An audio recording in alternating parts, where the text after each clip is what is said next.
Hello everyone, welcome to Shinde's chemistry techniques. देखिए students, अभी अपना थर्मोडायनामिक्स जो बचा हुआ जो पार्ट है वो मैं अभी कवर करने जा रहा हूँ। तो इसको और एक या दो लेक्चर, आज का लेक्चर होने के बाद एक या दो लेक्चर और लेंगे और इसे हम ख़त्म कर देंगे।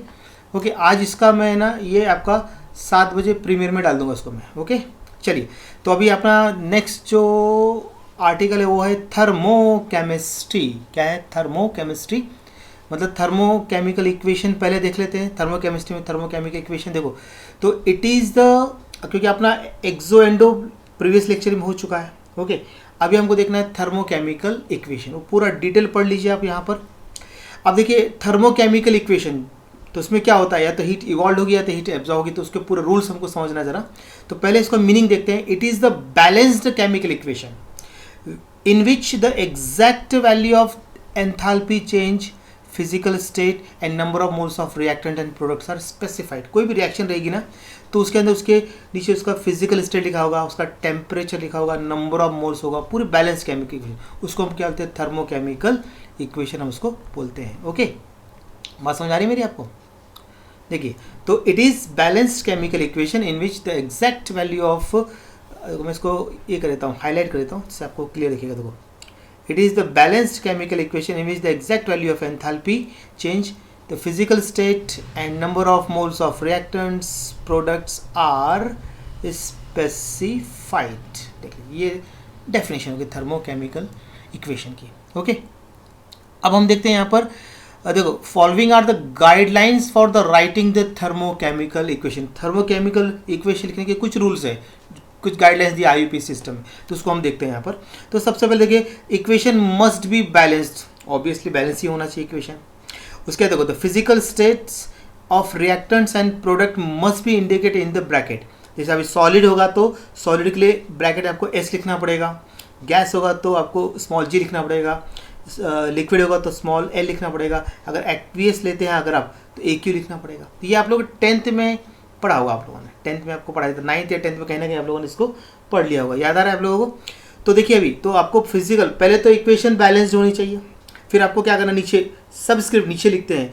सॉलिड के लिए एस लिखना पड़ेगा, स्मॉल एस, गैस के लिए स्मॉल जी लिखना पड़ेगा, लिक्विड के लिए एल लिखना पड़ेगा, एक्वियस के लिए ए क्यू लिखना पड़ेगा। नहीं तो गैस के लिए अपवर्ड डायरेक्शन में एरो, इंसॉल्वेंट है तो डाउनवर्ड, ऐसे कर सकते हो। अपवर्ड डायरेक्शन में एरो डाल दिया आपने तो ये आपका गैस हो जाएगा। और अगर आपने क्या कर दिया, यहाँ पर देख लीजिए, यहाँ पर देख लीजिए, एक मिनट, अपवर्ड में अगर आपने कर दिया, अपवर्ड डायरेक्शन में कर दिया तो वो गैस के लिए रह जाएगा। आपका क्या हो जाएगा? वो गैस हो जाएगा। देखो, अपवर्ड के लिए ऐसे गैस हो जाएगा और डाउनवर्ड के लिए इनसॉल्युबल सब्सटेंस, मतलब वो पीपीटी के लिए बताता है। ये भी एक एरो से बता सकते हैं इसको हम लोग, ठीक है ना। चलिए, ये क्लियर हो गया आपका। अब हम देखते हैं नेक्स्ट, अब यहाँ पर द हीट ऑफ रिएक्शन मतलब delta H is indicated with proper sign. Delta H होगा प्रॉपर साइन से होगा। मान लीजिए आपका exothermal reaction, for exothermal reaction तो या माइनस लिखा होगा, माइनस डेल्टा एच। अगर एंडोथर्मल होगा तो प्लस डेल्टा एच। देखो, 3 पॉइंट आपके क्लियर हो गए। पहला तो आपको इक्वेशन बैलेंस्ड होनी चाहिए।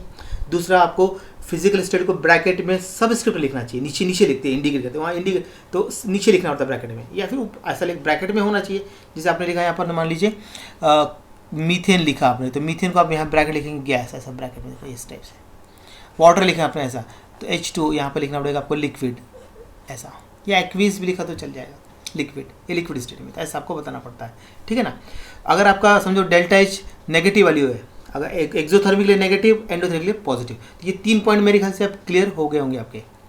अब देखते हैं next, if the coefficients indicating the number of moles, जो नंबर रहते हैं ना सामने 2, 3, 4 बैलेंस यूज करते हैं, उसको कोफिशिएंट बोलते हैं, स्टोचियोमेट्रिक कोफिशिएंट बोलते हैं इसको। क्या बोलते हैं? Stoichiometric coefficient. Indicating the number of moles of all substances in the thermochemical equation are multiplied और divided by a proper by the numerical factors, उसको डिवाइड करते हैं अगर इक्वल करना होगा तो। And the value of delta H not should be multiplied और divided by same factor. जो भी आपका नंबर से मतलब अगर आप समझ लो कि आपको मल्टीप्लाई उसको इक्वल करना होता है, तो फिर उसको डिवाइड या मल्टीप्लाई करके उसको नंबर देना, कोफिशिएंट नंबर सामने आएगा।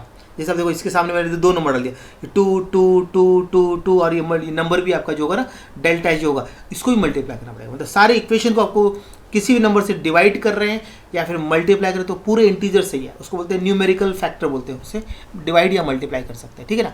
ये आपका फोर्थ पॉइंट है। अब फिफ्थ पॉइंट क्या बोलता है, allotropic modifications of elements can be mention. अगर एलोट्रॉप्स है, जैसे कि अभी यहाँ पे दिया है मेरे को, रेड फॉस्फोरस वाइट फॉस्फोरस, ऐसा इंडिकेट करना, रेड फॉस्फोरस लिखा P, रेड लिखा ब्रैकेट में, फॉस्फोरस लिखा P, वाइट लिखा, कार्बन डायमंड है, ग्रेफाइट है, जो भी है, तो ऐसा आपको ये करना है, मतलब एलोट्रॉपिक मॉडिफिकेशन को भी आपको मेंशन करना पड़ेगा अगर है तो, ओके। ये फोर्थ पॉइंट हो, फिफ्थ पॉइंट हो गया। अब सिक्स पॉइंट के लिए thermochemical equation for the reaction between methane and equation, ये एग्जाम्पल हो गया आपका मीथेन, और देखो मीथेन को हमने क्या किया, उसको बर्न किया तो क्या बनेगा, कार्बन डाइऑक्साइड वाटर, तो इसकी वैल्यू इतनी है -890 किलो, जितनी हीट इवॉल्व होगी, तो यहाँ डेल्टा एच माइनस में शो किया, दिख रहा है। अगर एब्जॉर्ब होती तो एंडोथर्मिक होता तो प्लस में होता, एक्सोथर्मिक है ये। The equation indicate that when 1 mole of methane and 2 moles of oxygen in their standard states react to produce 1 mole of CO2 and 2 moles of water, and also in their standard state the enthalpy of system decreases by कितना कम हो रही है enthalpy उसकी, 890 kilojoule, या फिर 890 kilojoule heat are released into the surrounding, system से surrounding, मतलब test tube से आपका ये बाहर जा रहा है, आपको ऐसा ये करना पड़ेगा। क्लियर है बिल्कुल, देख लीजिए, कोई कन्फ्यूजन आ जाएगा, अभी कोई डाउट तो नहीं है। तो मतलब यहाँ पर 1 मोल ऑफ मीथेन कितने से रिएक्ट हो रहा है, 2 मोल्स ऑफ ऑक्सीजन, तो बनेगा 1 mole of carbon dioxide and 2 moles of water, और उसमें कितनी हीट, मतलब इसकी जो एंथैल्पी ऑफ जो सिस्टम की कितने डिक्रीज हो रही है, 890 से डिक्रीज हो रही है, माइनस है, या फिर बोलेंगे इवॉल्व टू द सराउंडिंग, ऐसा बोलेंगे, खत्म। क्लियर। अब हम यहाँ पे देखते हैं नेक्स्ट कुछ टर्म्स है, स्टैंडर्ड एंथैल्पी ऑफ रिएक्शन, मतलब इसको delta R H not, not मतलब स्टैंडर्ड को बताता है, 25 डिग्री सेल्सियस और 1 बार ऐसा आता है, उसको बोलते हैं हम लोग, या फिर मतलब क्या बोलेंगे उसको हम लोग, 273 केल्विन, ठीक है ना। आपको 98 वो तो, कितना लेना है, 25 डिग्री ले लें तो अभी 298 लेना पड़ेगा, केल्विन में बात कर रहे हैं, क्योंकि अगर स्टैंडर्ड कंडीशन की कंडीशन आपको क्लियर होना चाहिए, यहाँ पर आपके यहाँ 298 केल्विन लेना पड़ेगा और 1 बार प्रेशर, ये आपको क्लियर कर चुका हूँ पहले, ये स्टैंडर्ड, ये नॉट को बता, नॉट स्टैंडर्ड को बता रहे हैं यहाँ पर, ओके, स्टैंडर्ड को यहाँ बताने वाले नॉट। अच्छा, ये क्लियर हुआ, देखो, to compare the enthalpy changes of different reactions they have to be reported under similar sets of conditions, ठीक है ना, स्टैंडर्ड एंथैल्पी रिएक्शन। अब उसमें हम देखते हैं थर्मोडायनेमिक स्टैंडर्ड स्टेट, देखते हैं पहले थर्मोडायनेमिक क्या होता है, वो जो आपको स्टैंडर्ड बताता ना, अभी आपको यहाँ पे बताता हूँ, the standard state of substance in the form, ठीक है ना, लिखा ना, is the form in which the substance is most stable. Standard form में क्या होता है, सब्सटेंस आपका ज़्यादा स्टेबल होगा एट प्रेशर कितना है, 1 बार और टेम्परेचर 290, देखो ये ऊपर बता रहा था मैं, देखो ये स्टैंडर्ड कंडीशन याद है आपको, तो आपको याद रखना स्टैंडर्ड कंडीशन क्या होगा, प्रेशर लेंगे 1 बार, देख लीजिए, और टेम्परेचर लेंगे 298 केल्विन। क्लियर हुआ, ये आपका हाईलाइट भी कर देता हूँ, 1 बार और 298, ये स्टैंडर्ड कंडीशन आपकी। तो थर्मोडायनेमिक स्टैंडर्ड स्टेट के लिए आपको ये आपको आ गया आपका, ये क्लियर है। अब देखिए यहाँ पर, if the reaction involve species in solution है तो standard states refers to molar, 1 molar, ऐसा करना पड़ेगा, क्या करना पड़ेगा इसको, 1 मोलार, ऐसा देख लीजिए, 1 मोलार होगा, ओके। और कॉन्सेंट्रेशन बताएंगे इसका, standard state of certain elements of compounds are, जैसे अभी कुछ एग्जांपल मैंने यहाँ पे लिए हुए, देखिए हाइड्रोजन H2 गैस में है, मर्क्यूरी, ये एक्चुअली मर्करी गैस लिक्विड होना चाहिए, यहाँ पे थोड़ा सा मुझे लगता है मिस प्रिंट है, यहाँ पर ये लिक्विड होगा, सोडियम सॉलिड, कार्बन ग्रेफाइट लिया, ग्रेफाइट लिया, यहाँ पर ethyl alcohol liquid, calcium carbonate देखो सॉलिड, कार्बन डाइऑक्साइड गैस दिख रहा होगा, देख लीजिए। उसके बाद फिर वाटर लिक्विड रिफर टू 1 बार, ये सारे 1 बार स्टैंडर्ड कंडीशन में, तो 1 बार एंड 25 डिग्री, 20 मतलब 298 केल्विन, 298 केल्विन, ऐसा करना है। देख ले, स्टैंडर्ड कंडीशन अभी क्लियर हुई, स्टैंडर्ड कंडीशन याद रखना, ये सारे स्टैंडर्ड के एग्जांपल लिखे पूरे, जो एलिमेंटल स्टेट में रहेंगे आपके, ठीक है ना, क्लियर। चलिए अब हम देखते हैं, standard enthalpy of reaction is the enthalpy change accompanying the reaction when reactants and products involved in their standard state, ये इसकी डेफिनेशन है, आपको याद रखना है, या फिर इसको मैं हाईलाइट ही कर देता हूँ। Standard states of enthalpy of reaction is enthalpy change, देखो, accompanying the reaction when reactants and products involve in their standard state, ये डेफिनेशन होगी आपकी स्टैंडर्ड एंथैल्पी ऑफ रिएक्शन की, मतलब डेल्टा आर एच नॉट की। देखिए स्टूडेंट्स, कोई confusion आ जाएगा, ओके। इसमें बहुत मजा आता है। आप देखो वन शॉट लेक्चर आपने देखा कितना मजा आया उसके अंदर, अब इसके अंदर भी मजा आता है। आप थोड़ा सा ध्यान से देखिए, बहुत मजा आता है। इसमें क्या होता है, टाइम बचता है लिखने का सारा, हमारा टाइम पहले निकल जाता है। हम क्या करते हैं, इसको पीपीटी बनाने में पूरा टाइम निकाल देते हैं। तो यहाँ पर एक्सप्लेनेशन में कम टाइम रहता है, कम टाइम पूरा लेक्चर हो जाता है, वन शॉट में पूरा लेक्चर हो जाता है यहाँ पर। इसमें ये बेनिफिट है इसका, मालूम है क्या? ठीक है ना। अभी आप लोगों को समझ में आ नहीं रहा, मैं कुछ कर ही नहीं सकता, कई लोगों को थोड़ा सा प्रॉब्लम है इसके अंदर। चलिए अब हम देखते हैं standard enthalpy of formation. Formation है मतलब इसमें क्या होता है, आपका प्रोडक्ट बनेगा तो उसको बोलते हैं standard enthalpy of formation. Standard word लगा दिया है तो याद रखना 25 डिग्री सेल्सियस टेम्परेचर, 1 बार प्रेशर। ओके, तो अब इसकी डेफिनेशन मैंने यहाँ बनाई, देखो ध्यान से देखिए जरा। The enthalpy change accompanying a reaction in which 1 mole of the pure compound, compound आपका प्योर फॉर्म होता है 1 मोल होना चाहिए, in it standard state is formed from its elements also in their standard states called standard enthalpy of formation. जैसे मान लीजिए अभी हमने यहाँ पर, मैं एक एग्जाम बताता हूँ।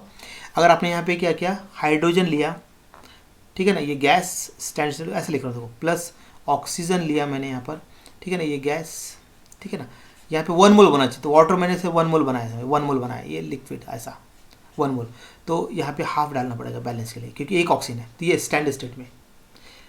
तो यहाँ पर क्या है, 25 डिग्री सेल्सियस टेम्परेचर यूज़ किया जा रहा है और प्रेशर कितना है, 1 बार प्रेशर यूज़ किया जा रहा है।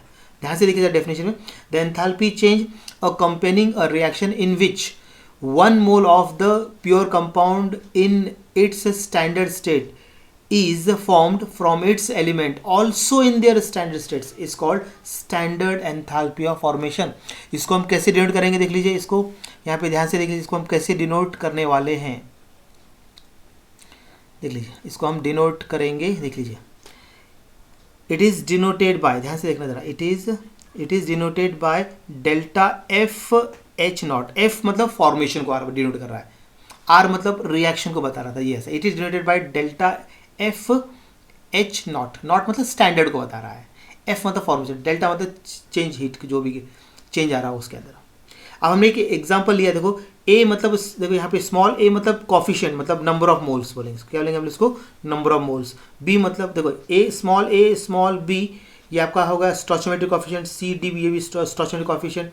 ये small A small B reactant का कॉफिशिएंट है, small C small D product का कॉफिशिएंट है। Capital A capital B reactant, capital C capital D product है। तो standard enthalpy of the reaction is given by, अब इसको हम कैसे करेंगे, देखो इसको अप्लाई भी, देखो मैं लिखा डेल्टा एच नॉट, ठीक है। अब ये देखो आपका जो यहाँ पे प्रोडक्ट पे लिखते हैं, प्रोडक्ट माइनस रिएक्टेंट होता है, क्या होता है, प्रोडक्ट माइनस, देखो यहाँ फॉर्मूला लिखा है, देखो summation of delta F H not product minus summation of delta F H not reactant. तो अब इसको, इस फॉर्मूले इसको मैंने फिट किया, देखो इस जनरल इक्वेशन को। तो यहाँ पे देखो सी लिखा है हमने, प्रोडक्ट देखो ये दिख रहा है सी यहाँ लिख रहा है, ये कॉफिशिएंट सामने आएंगे आपके, ये जो दिख रहा है ना, ये सामने नंबर स्मॉल सी कॉफिशिएंट यहाँ ले आया, देखो ये कॉफिशिएंट, और कैपिटल सी नीचे आएगा यहाँ पर। स्मॉल डी दिख रहा है आपको, ये देखो सामने आ गया, और कैपिटल डी नीचे आ गया। ऐसे इसको यहाँ भी करना है, रिएक्टेंट में भी small A coefficient, capital A आपका रिएक्टेंट, ये कॉफिशिएंट और ये रिएक्टेंट, देख लीजिए अरेंज करना आ गया आपका, वो देख लीजिए आ जाएगा। इसको मैं हटा दूँ तो आपको कैसा फिर वो समझ में नहीं आएगा, फिर इसको देख लीजिए आ जा, क्लियर है, अभी देख लीजिए आपको क्लियर दिखेगा। अभी कोई कन्फ्यूज़न आप, वो तो रिकॉर्ड हो गया, अभी कोई प्रॉब्लम नहीं है, आपको पढ़ने में प्रॉब्लम ना आए करके मैं सबको हटा दे रहा हूँ। ओके, ये देख लीजिए क्लियर है अभी कोई कन्फ्यूज़न इसके अंदर आ जाएगा। चलिए अब हम देखते हैं, इसमें एक एग्जांपल दिया, देखो अभी मैंने वो बताया भी था ऊपर आपको, देखो hydrogen reacts oxygen to form water, तो लिक्विड स्टेट में, तो इसकी कितनी है, डेल्टा एच नॉट कितना, -286 किलो जूल है। देखो यहाँ पर मतलब हम क्या बोलेंगे, the standard enthalpy of formation of liquid water is, ये है आपकी वैल्यू। इसको लिखा डेल्टा एफ एच वाटर, चाहो तो नॉट लगा दो यहाँ पे, स्टैंडर्ड फॉर्म ऐसा वो रह गया वहाँ पर, -286 किलो जूल पर मोल हो गया।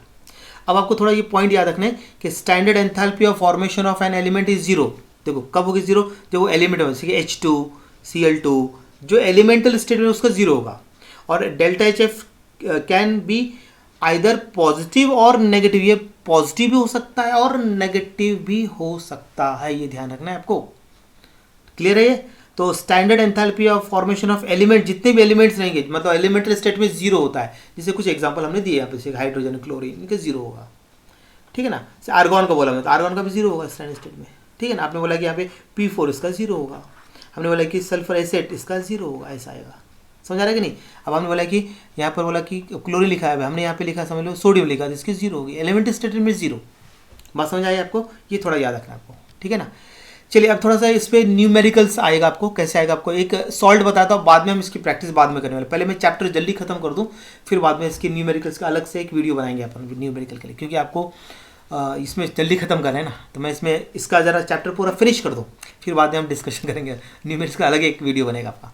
या क्वेश्चन है कि कैलकुलेट, देखिए क्या बोल रहा है, कैलकुलेट प्रॉब्लम 4.4 का आपका, इसमें इसको ऊपर कर देता हूँ मैं, देख लीजिए, तो दिख रहा है अभी आपको, देखिए अभी पूरा दिख रहा है, ठीक है। चलिए तो देखो calculate standard enthalpy of reaction, एक रिएक्शन दिया हुआ है आपको यहाँ पर, अब गिवन क्या दिया है, ये देखो heat of formation of carbon dioxide दिया हुआ है, इसकी वैल्यू इतनी है, heat of formation of water दिया हुआ है, heat of formation of ethane दिया हुआ है, तीनों की वैल्यू यहाँ दी हुई है। अब हम देखो आपको रिएक्शन ये आपकी, तो देखो ये प्रोडक्ट है, ये रिएक्टेंट, पहले प्रोडक्ट लिखेंगे, देखो हीट ऑफ रिएक्शन, देखो summation of delta R H लिखा है, देखो नॉट रिएक्ट प्रोडक्ट, फिर रिएक्टेंट, प्रोडक्ट माइनस रिएक्टेंट। अब यहाँ पे जो जो चीज़ दिख रहा है, देखो कार्बन डाइऑक्साइड 4 है, देखो नंबर देखो कॉफिशिएंट 4 दिख रहा है, मैंने 4 सामने लिख दिया, फिर डेल्टा आर एच नॉट, फिर यहाँ पे CO2 नीचे लिख दिया, प्लस फिर लिखा मैंने 6 डेल्टा आर नॉट वाटर लिख दिया, फिर यहाँ पे ब्रैकेट क्लोज कर दिया, फिर माइनस करके, क्योंकि फॉर्मूला है ना, समीशन करना भी, देखो यहाँ पे लिखा 4 इंटू, देखो 4 इंटू, देखो ये लिख दिया, सॉरी यहाँ पे 2 है ना, 2 इंटू ये लिखा माइनस करके, ये माइनस है ना यहाँ पर, ये देखो 2 करके ये लिख दिया, इथेन 7 करके लिख दिया। अब क्या करना है, इसको मल्टीप्लाई करना, 4 को, अब इसकी वैल्यू डाल दो पहले, अभी 4 इंटू करंट की वैल्यू कितनी ये लिखी है, फिर 6 इंटू इसकी वैल्यू लिखी, देखो ये लिखा है, तो सबकी वैल्यू लिख दी हमने सारे, फिर इसको मल्टीप्लाई 2 से इसको मल्टीप्लाई किया, इतना आ जाएगा, उसके बाद फिर आपका सारे मल्टीप्लाई करके ये देखो सारे ये वैल्यूज आ गए आपके सामने, वैल्यूज देखो ये, अब इसको प्लस माइनस, देखो ये माइनस माइनस प्लस हो जाएगा, इसका आंसर आएगा इतना, पूरा ये सॉल्व कर लेना इसको पहले प्लस कर लो, माइनस कर लो, और टोटल आएगा 3119 किलो जूल आंसर आएगा। इजी है, मतलब प्लस ही करना है, माइनस करना कुछ ज़्यादा डिफिकल्ट नहीं, आप आराम से कर सकते, मतलब आपको पहले फॉर्मूला समझ में आना चाहिए करना क्या है हमको, ठीक है ना। Summation of delta R H product, summation of delta R not reactant, तो ये पहले इसका अकॉर्डिंग टू इक्वेशन आपने पहले बना लिया, उसके अंदर वैल्यू सबकी डाल दी, और उसको सॉल्व कर लेना है, पहले मल्टीप्लाई होगा, जो वैल्यू आएंगी उसको मल्टीप्लाई करना उससे, फिर हो गया आंसर आ गया, सॉल्व कर सकता नहीं, तो आपके 10th का लेवल का इतना डिफिकल्ट नहीं है, आराम से आ जाएगा, ठीक है ना। अब देखते हैं इस पर क्वेश्चन देखते हैं एमसीक्यू जरा। The enthalpy change accompanying a reaction in which 1 mole of pure compound in its standard state is formed from its elements also in their standard states is called, क्या बोलेंगे इसको, डेफिनेशन है ये, तो किस किस डेफिनेशन है, स्टैंडर्ड एंथैल्पी ऑफ फॉर्मेशन की ये डेफिनेशन है, आसान है, क्योंकि इसमें लिखा standard enthalpy of combustion, standard enthalpy of neutralization है, स्टैंडर्ड एंथैल्पी फॉर्मेशन है, स्टैंडर्ड एंथैल्पी वेपोरेशन है, तो इसमें अभी फॉर्मेशन देखो ना, enthalpy change accompanying a reaction in which 1 mole of pure compound in its standard state is formed from its element also in their standard state is called, इसको बोलेंगे standard enthalpy of formation, ये इसका answer हो जाएगा, ये है इसका answer, okay clear. चलिए अब देखते हैं नेक्स्ट, आप देखते हैं यहाँ पर the standard enthalpy of formation of element कितना बताया था अभी, 0 बताया था, इसका आंसर आएगा आपका ए, 1 2 4 नहीं होगा, 0 होगा, ये छोटा इजी क्वेश्चन है, बहुत आ जाएगा। उसके बाद फिर देखिए नेक्स्ट अब, for a chemical equation at constant temperature and pressure the delta N value for the reaction, तो डेल्टा एन कैसे निकालते हैं आपको याद होगा, मैंने आपको बताया था, देखो डेल्टा एन इक्वल्स टू, ठीक है ना, यहाँ पे लिखते हैं N2 माइनस N1 ऐसे लिखते हैं, बराबर है।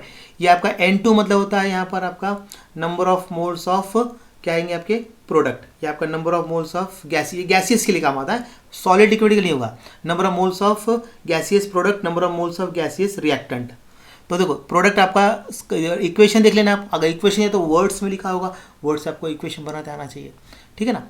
Carbon reacts oxygen to form carbon dioxide, तो आप देखो ये गैस है, ये गैस, इस कार्बन को नहीं ले सकते अभी सॉलिड स्टेट में, तो प्रोडक्ट में कार्बन डाइऑक्साइड कितना है, यहाँ पे 1 मोल है, तो मैंने लिखा है यहाँ पर 1 माइनस, रिएक्टेंट में यहाँ पे 1 है, 1 माइनस 1, इसका हो जाएगा आपका 0, तो आंसर हो जाएगा आपका क्या, देखो हाईलाइट कर देता हूँ, आंसर आपका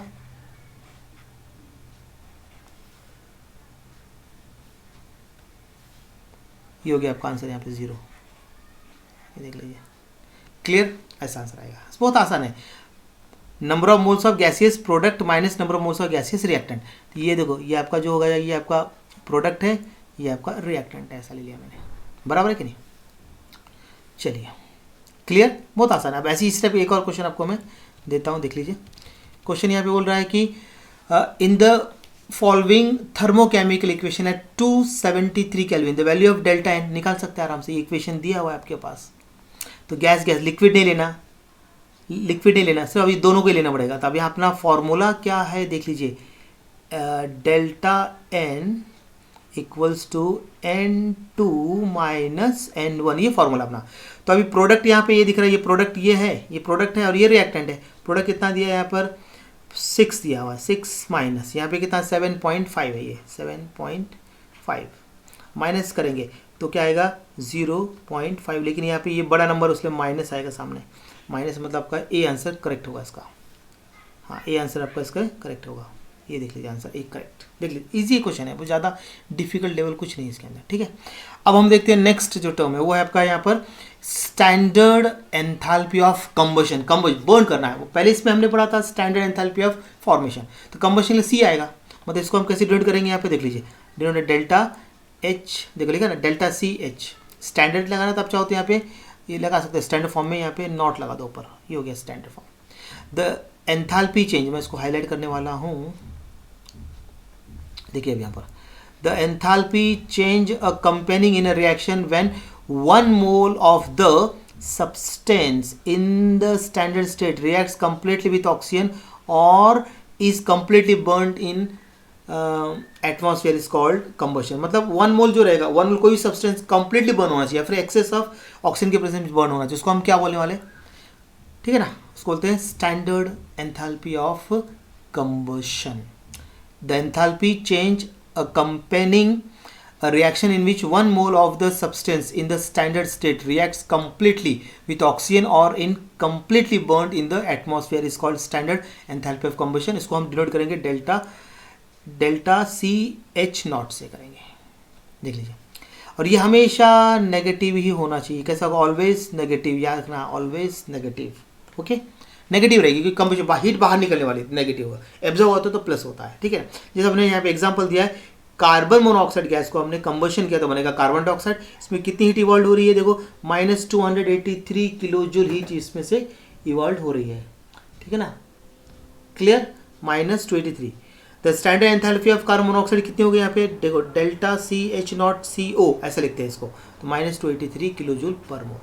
देख लीजिए, कोई कंफ्यूजन है, बहुत सिंपल टर्म है। अभी आपका कुछ नहीं, थोड़ा ही चैप्टर रह गया है, नेक्स्ट लेक्चर में मैं ज़्यादा कवर करने की कोशिश करूँगा, ठीक है ना। आज मैं सॉल्यूशन चैप्टर नहीं डाल रहा हूँ क्योंकि इसको डाल रहा हूँ, ठीक है ना, दो, क्योंकि बहुत लेक्चर हो जाता है, मैं आपको पहले बताया लेक्चरों का थोड़ा सा टाइमिंग का थोड़ा प्रॉब्लम ऐसा बोल सकते हैं हम लोग, ठीक है। इसको मैं कंप्लीट कर दूँगा, आपका सोल्यूशन देगा, कोशिश करता हूँ दोनों साइमल्टेनियसली चले, ऐसा मैं कोशिश करूँगा मैं, ठीक है ना।